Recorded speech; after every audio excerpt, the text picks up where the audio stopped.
aja. Kemudian ada 6 bab yang akan kalian pelajari selama di kelas 10 ini. Bab pertama mengenai bilangan berpangkat, bentuk akar dan logaritma. Bab kedua nilai mutlak. Bab ketiga SPLDV atau sistem persamaan linear dua variabel.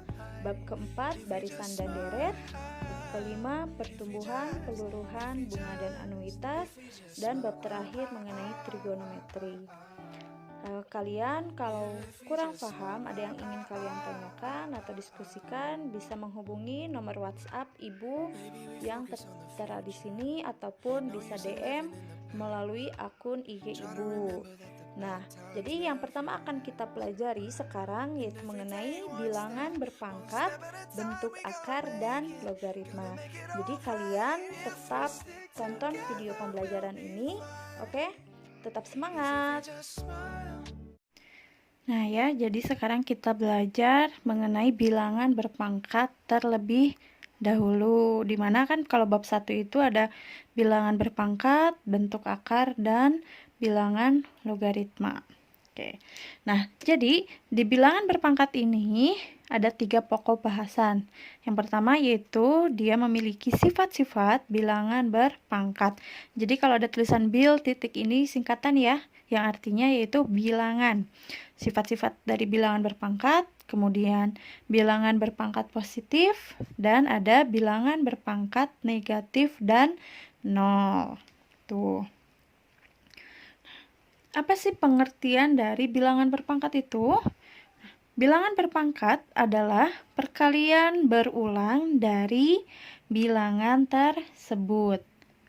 Maka ada di sini A pangkat N. Apa sih itu maksudnya? Seperti apa? Jadi kita tuliskan di sini, misal A kali A kali A kali A kali A kali A sebanyak N kali. Kenapa ini ada titik-titik? Ini kan jadi kita nggak tahu si A ini sampai berapa sih. Kita sebut aja dia sebagai sampai N. Nah, maka dari itu di sini kita tulis keterangannya. Apa sih itu A pangkat N? A pangkat N itu adalah bilangan berpangkat. Lalu si A ini sebagai bilangan pokok. Dan N yang terakhir ini adalah sebagai pangkatnya. Tuh ya. Coba sekarang kita lihat ke dalam tabel. Di sini ada tabel yang pertama ada perpangkatan, lalu bentuk perkalian, dan hasil perkalian. Maksudnya apa? Nah, sekarang kita lihat. Di sini yang perpangkatan pertama ada 2 pangkat 2. Sesuai dengan pengertiannya, dituliskan di sini, bilangan berpangkat adalah perkalian yang berulang. Jadi, perkalian yang berulang kali sebanyak N. Di sini ada 2. 2 ini adalah sebagai bilangan pokoknya dan pangkatnya adalah 2. Jadi diminta bentuk perkaliannya itu adalah 2 dikalikan sebanyak 2 kali. Kita tulis 2 dikali 2. Nah, jadi hasil perkaliannya berapa? 2 dikali 2 adalah 4. Lalu di sini ada 2 pangkat 3. Artinya 2 dikalikan sebanyak 3 kali. Kita tulis 2 kali 2 kali 2. Hitung ya, ada 3 kan? 1, 2, 3. Sama. Ada sebanyak 3 kali. Maksudnya itu adalah 2 pangkat 3. Sekarang kita kalikan. Jadi hasil perkaliannya berapa? 2 kali 2, 4. 4 kali 2, 8. Jadi hasilnya adalah 8. Yang terakhir di sini ada 2 pangkat 4. Berarti bentuk perkaliannya berapa? 2-nya kita kalikan sebanyak 4 kali. 1, 2, 3, 4. 4 ya, 1, 2, 3, 4. 2 pangkat 4 adalah jadi 2 kali 2 kali 2 kali 2 adalah Nah, seperti ini ya. Jadi kalian paham kan? Karena bilangan berpangkat ini sebenarnya dari kalian SD pun bahkan sudah diajarkan, hanya sekarang kalian tinggal mengingat kembali. Gitu. Nah, coba di sini misalnya Ibu tuliskan lagi contoh min 5 pangkat 3. Berarti bagaimana cara mengisinya? Berarti si min 5 ini kita kalikan sebanyak 3 kali. Min 5 kali min 5 kali min 5 sama dengan sini min 5 kali min 5, negatif kali negatif adalah positif. 5 kali 5 25. Kalikan lagi dengan min 5. Jadi positif kali negatif negatif. 25 kali 5 adalah 125. Nah, jadi hasilnya dari negatif 5 pangkat 3 yaitu negatif 125. Gitu ya. Semoga kalian paham sampai di sini. Sekarang kita lanjutkan kembali. Oke, di sini ada sifat-sifat bilangan berpangkat. Ternyata sifatnya itu dia memiliki 5 buah sifat. Sifat yang pertama yaitu dalam bentuk perkalian. Lalu dalam bentuk pembagian, kemudian perpangkatan dua bilangan berpangkat. Kemudian perpangkatan dua perkalian bilangan, dan yang terakhir adalah perpangkatan bentuk pecahan. Kita lihat yang pertama untuk yang perkalian. Bentuk umumnya itu dituliskan dengan A pangkat M dikali A pangkat N sama dengan A pangkat M ditambah N. Nah, jadi si pangkatnya itu antara M dan N ini dijumlahkan untuk perkalian. Oke. Biar kalian gak bingung, sekarang kita coba lihat ke contoh soalnya. Contohnya di sini ada 2 pangkat 3 dikali 2 pangkat 4. Jadi bagaimana? Kita tuliskan di sini bilangan pokoknya yang mana? Yaitu angka 2 ya. Sama kan bilangan pokoknya. Sekarang kita tulis di sini dengan angka 2 kembali. Dan pangkatnya itu yang atas ini. Kita tuliskan di atasnya. 3 ditambah 4. Jadi sama dengan 2 pangkat 5. Gini ya. Mudah kan? Ini adalah cara cepatnya dari kita mengalihkan angka yang sama. Bagaimana emang Bu kalau misalnya cara lama? Cara yang panjang seperti ini. Penjabarannya, kita lihat 2 pangkat 3, kalau kita penjabarkan yaitu 2 kali 2 kali 2 kan, lalu yang 2 pangkat 4, jadi 2 kali 2 kali 2 kali 2 sebanyak 4 kali. Terus misalnya kita jabarin sesuai soalnya, 2 pangkat 3 dikali 2 pangkat 4, ditulis jadi 2 kali 2 kali 2 dikali 2 kali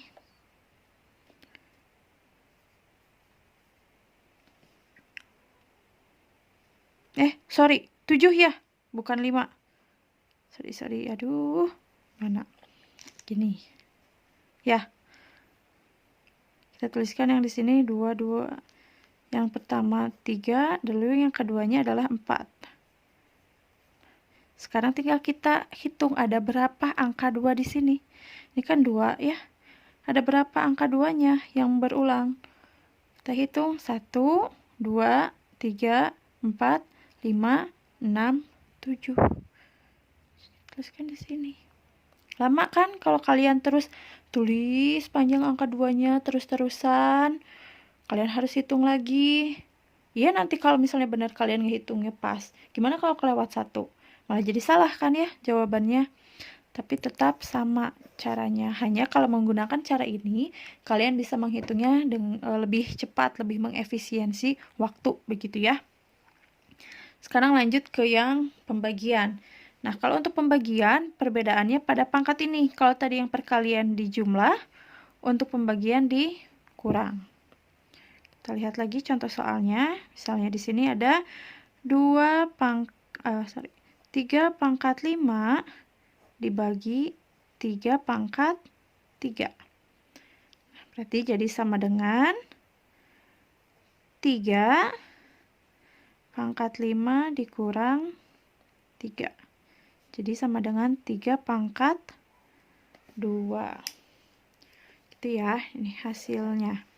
Oke, kenapa Bu di sini ditulis lagi 3? Kenapa harus 3 lagi? Kalian ingat gak? Tadi di penjelasan awal, Ibu tuliskan bahwa A ini adalah sebagai bilangan pokok. Nah, bilangan pokok ini syarat untuk perkalian dan pembagian ini bisa menggunakan cara ini. Jadi si bilangan pokok dari A ini haruslah sama. Lihat di sini misalnya A pangkat M dibagi A pangkat N sama dengan hasilnya adalah A pangkat M dikurang N. Angkanya dia tidak berubah hurufnya. Jadi tetap kalau misalnya 3, ya 3 di sininya. Kalau Ibu kasih soalnya 5, berarti di sini pun 5. Yang kita operasikan itu hanyalah pangkatnya saja, ya. Lalu yang ketiga, perpangkatan dua bilangan berpangkat. Bentuk umumnya adalah A pangkat M dikalikan dengan pangkat N. Nah, jadi cara menghitungnya adalah A pangkat M ini langsung kita kalikan saja pangkat M-nya dengan pangkat N. Kita lihat contohnya. Misal, 3 pangkat 5 dikalikan pangkat 2. Jadi bagaimana? Langsung aja ditulis. Jadi 3 pangkat 5 dikali pangkat 2. Si 5 kali pangkat ini kita kalikan, ya. Nah, ini tinggal dikalikan, jadi hasilnya adalah 3 pangkat 10. Begitu. Mudah kan ya? Lalu sifat yang keempat, yaitu perpangkatan dua perkalian bilangan. Misalnya di sini bilangan pokoknya dia berbeda. Seperti ditulis di sini ada A dan B. Lalu dikalikan lagi, ada pangkat yang baru, di sini pangkat P. Bagaimana caranya? Di bentuk umumnya, pangkat M dikali B pangkat N dikalikan dengan pangkat P. Jadi, si A ini, A pangkat M tadi, kalikan dengan pangkat P di luar, kalikan lagi B pangkat N di sini, jangan lupa kalikan dengan pangkat P yang di luar kurung. Oke. Kita lihat contohnya. Ada 3 pangkat 2 dikalikan 2 pangkat 4 dikalikan lagi pangkat 2. Jadi jangan 2 deh, kita rubah 5 sampai pangkat 5. Jadi sama dengan di sini 3 pangkat 2 dikalikan dengan 5 ini kali 5 dikali yang 2 ini tulis sekarang 2 pangkat berapa dia punya? Pangkat 4 dikalikan dengan pangkat luar kali pangkat 5.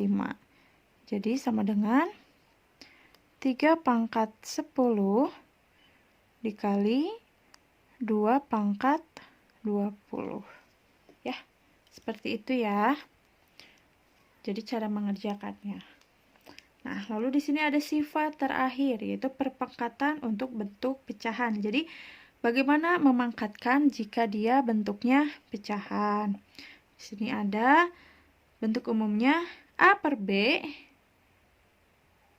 dalam kurung dipangkatkan dengan M.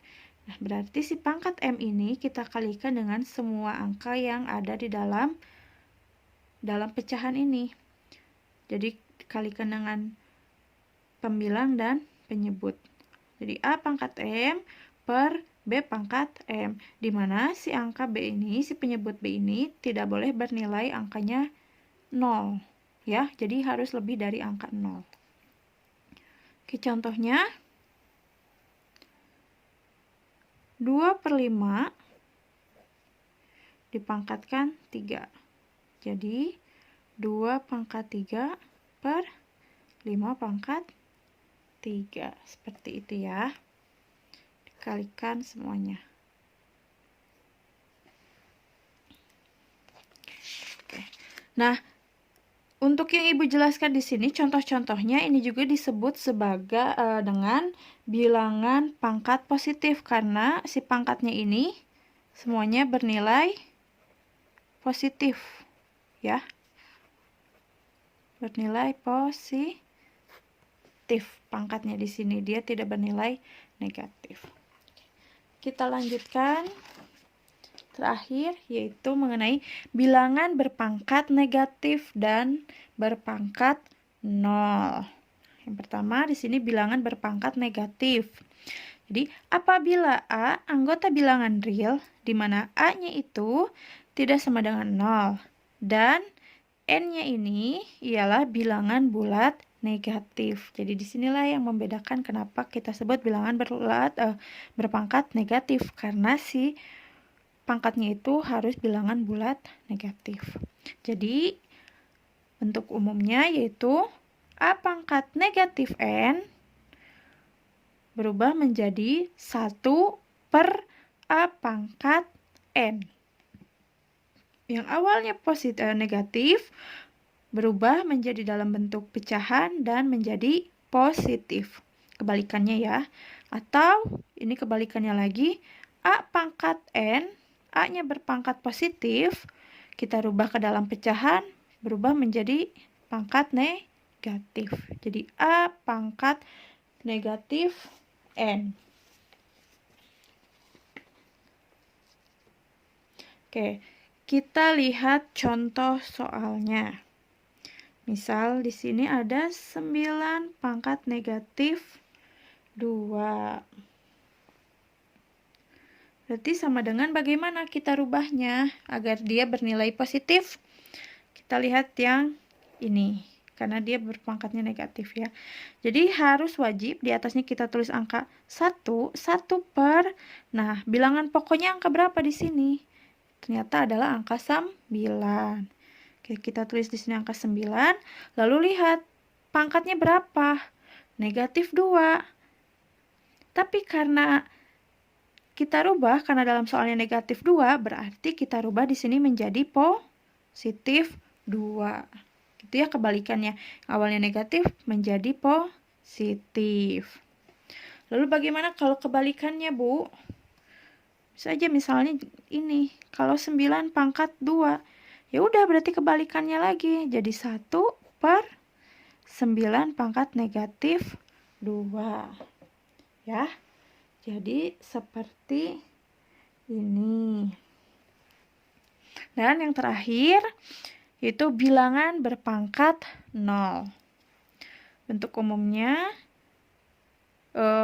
bukan bentuk umum atau ya, tapi untuk seluruh angka yang dipangkatkan dengan 0 hasilnya selalu 1. Kenapa bisa seperti ini? Kenapa, Bu? Dipangkatin 0 bisa jadi 1. Aneh kan? Kalian pasti bingung kan? Nah, jangan bingung dulu. Kita lihat pembuktiannya. Jadi di sini ada pertanyaan 2 pangkat 3 dibagi dengan 2 pangkat 3. Berapakah hasilnya? Caranya kan kalau misalnya secara dijabarkan, kita tuliskan seperti ini ya. 2 pangkat 3 dibagi 2 pangkat 3. Gini kan ya? Sama dengan 2 pangkat 3. Nah, coba kalian lihat. Kalau pembagian gini, si pangkatnya diapakan tadi sesuai penjelasan Ibu di awal? Nah, ya, untuk pembagian ini, pangkatnya kita kurangkan. Nah, ini dikurang. 3 yang ini adalah yang bawah, ini adalah yang belakangnya. Takutnya kalian bingung, itu teh dari mana, Bu? Cenahnya. Sekarang jadi sama dengan 2. 3 kurang 3 adalah berapa sih? 0. Nah, jadi 2 pangkat 0. Nah, terus apa Bu maksudnya dengan angka 1? Kalian lihat lagi penjelasan yang lainnya. Ini cara yang pertama. Ini adalah cara yang kedua untuk membuktikan 2 pangkat 0 itu bernilai 1. Tulis di sini. Ya, kita tulis lagi di sini soalnya 2 pangkat 3 dibagi dengan 2 pangkat 3. Sekarang kita jabarkan si 2 pangkat 3 ini perkaliannya. Kita tulis ke dalam bentuk perkalian. Jadi 2-nya dikalikan sebanyak 3 kali. 2 kali 2 kali 2 per 2 kali 2 kali 2. 1, 2, 3. Ya, sebanyak 3 kali, sama dengan yang ini kita kalikan 2 kali 2 4, 4 kali 2 8 per 2 kali 2 4, 4 kali 2 8. Kita hitung 8 dibagi 8 itu berapa? Adalah 1. Nah, gitu. Sekarang kita lihat. Jadi kesimpulannya adalah 2 pangkat 0 itu sama dengan 1. Jadi, berapapun angkanya, jika dipangkatkan dengan angka 0, dengan angka 0, pasti hasilnya adalah angka 1.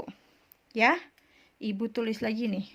Jadi, berapapun angkanya, jika dipangkatkan dengan angka 0, hasilnya pasti selalu angka 1. Misalnya, Bu, 150 pangkat 0 hasilnya berapa Bu? Berapa yang bisa? Nggak usah mikir, sebenarnya mah udah pasti atuh angkanya 1 ya. Gitu ya, gampang kok. Nah, cukup sekian belajar kita untuk pertemuan kali ini. Semoga kalian paham ya, mengerti. Jadi kalau misalnya kalian kurang paham, ada yang mau ditanyakan, bisa kalian WA ke Ibu, atau misalnya nanya mau lewat DM Instagram juga nggak apa-apa. Ya lebih enak misalnya mau japri juga nggak apa-apa, udah Ibu tuliskan kan ya pada video di awal perkenalan kita. Oke ya. Jangan lupa juga kalian kerjakan latihan soal yang Ibu berikan pada link di bawah ini. Jadi ada Ibu ngasihkan link, dilampirkan link juga ya, jadi kalian mengerjakan di Google Form yang sudah Ibu berikan. Nggak banyak kok soalnya, hanya 5 soal doang. Ibu hanya ingin tahu seberapa jauh pemahaman kalian untuk pertemuan pertama ini. Jadi gampang untuk kita nanti melanjutkan ke materi-materi selanjutnya. Oke, cukup sampai sini Ibu ucapkan wassalamualaikum warahmatullahi wabarakatuh. Bye-bye.